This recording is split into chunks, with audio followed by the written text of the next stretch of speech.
मुंबईच्या आझाद मैदानात येथे मराठा आंदोलक मनोज जरांगे पाटील उपोषणाला बसलेले आहेत। आजचा उपोषणाचा दुसरा दिवस आहे। मात्र संपूर्ण दक्षिण मुंबईमध्ये सध्या मोठ्या प्रमाणात भगवे गणती असलेले सगळे मराठा बांधव पाहायला मिळत आहेत। मराठा आंदोलक मुंबईमध्ये दाखल झालेले मोठ्या प्रमाणात हे मराठा आंदोलक आलेले आहेत। त्यामुळे मुंबईची सध्या मोठ्या प्रमाणामध्ये कुठेतरी कोंडी होताना पाहायला मिळत आहे, वाहतूक कोंडी होताना पाहायला मिळते। आणि या सगळ्यावरती दखल घेतलेली ते म्हणजे वीरेंद्र पवार आपल्या सोबत त्यांच्याशी आपण बातचीत करणार आहोत। मुळामध्ये सर्वप्रथम जाणून घ्यायला आवडेल सध्याची परिस्थिती काय, आरक्षणाबाबत सरकारकडून नेमकी काय भूमिका आली। माझ्याकडे माझी जी भूमिका आहे इथे ती इकडचं सर्व सेटअप बघायची, बाकीच्या संदर्भामध्ये मला काहीच माहिती नाहीये।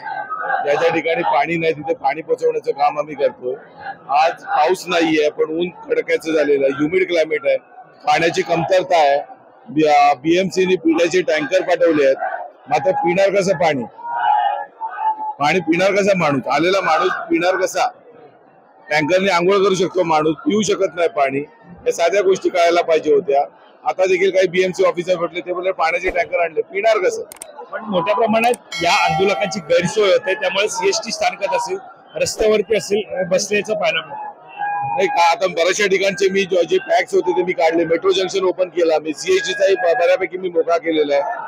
परंतु लोकांची अडचणी वाढायला लागलेल्या आहेत। पाणी माझ्याकडचं जेवढं रिझर्व पाणी आहे तुम्ही बघू शकता एवढं होतं, मी सर्व रिझर्व पाणी पाठवून देत आहे लोकांसाठी। मी ते काही ठेवत नाही, जे आमच्याकडे मुबलक ज्या लोकांसाठी आहे तेवढंच ठेवणार आहे, बाकी सर्व पाणी मी बाहेर काढणार आहे। साधारणतः ज्या प्रकारे आताची परिस्थिती बाहेरची आहे, तुम्ही मनोज जरांगे पाटील यांच्याशी सुद्धा बातचीत केली, नेमकी काय चर्चा केली आणि त्यानंतर जरांगे पाटील यांनी सीएसटी स्थानकात असेल, परिसरात असेल त्यांना बोलवण्याची विनंती केली। ज्या ज्या लोकांनी ट्रॅफिक जॅम्स केलेले होते त्या लोकांना मी समजवण्याचा तिकडे प्रयत्न केला, बऱ्याचशा लोकांनी ऐकलं, पण काही जण अडून बसले होते, त्यातल्या काहींना मी इथे बोलवून घेतलं, दादांशी डायरेक्ट बोलणं केलं आणि त्याप्रमाणे आता ते रस्ते मोकळे व्हायला लागलेले। साधारणतः दुसरा दिवस आहे आजचा, सरकारकडून बैठक आता होत आहे, काय वाटतं बैठकीमध्ये निष्पन्न होईल? नाही, माझ्याकडे त्या संदर्भातलं काहीच आउटपुट नाहीये। मी वेगळ्या भूमिकेमध्ये आहे आज, त्या भूमिकेमध्ये मी नाही, त्यामुळे मी जास्त बोलू शकत। धन्यवाद। कॅमेरा पर्सन अवधेश कोळीसर, मी वैभव पाटील, मुंबई।